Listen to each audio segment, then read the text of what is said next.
Saudi আরবের এক অন্ধ হাফেজ, তাকে ডেকে প্রশ্ন করা হলো, আল্লাহ তোমাকে চোখ দে নাই, তুমি না দেখে আল্লাহর এই কোরআন মুখস্থ করেছ, তুমি বলো আল্লাহ যদি তোমাকে চোখ দে তুমি সর্বপ্রথম কি দেখবে?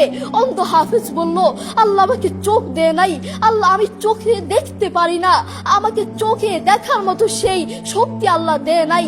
আমাকে যদি আল্লাহ চোখ ফিরিয়ে দে, আমি আল্লাহর কসম করে বলতে পারবো আমি আমার মাকে দেখবো না, আমার কলিজার টুকরো সন্তান আছে আমি সন্তানকে দেখবো না, আমার ভাই আছে, আমার বন্ধু আছে, আমার প্রিয় মানুষ আছে আমি তাদেরকে দেখবো না।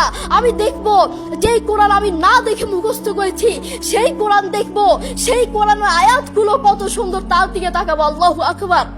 আমরা আমাদের কথা বলছি, আমাদের চোখ থাকতে আমাদের কোরআন পড়ার সময় হয় না।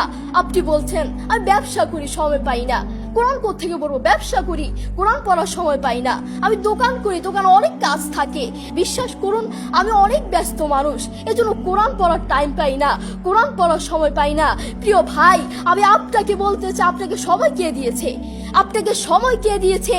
যেই আল্লাহ আপনাকে সময় দিয়েছে সেই আল্লাহর জন্য আপনি কোরআন পড়তে পারেন না। আপনার চেনা ফলমান আসমানের নিচে জমিনের উপর আরেকটাও হতে পারে না। কথা বলেন ঠিক কিনা?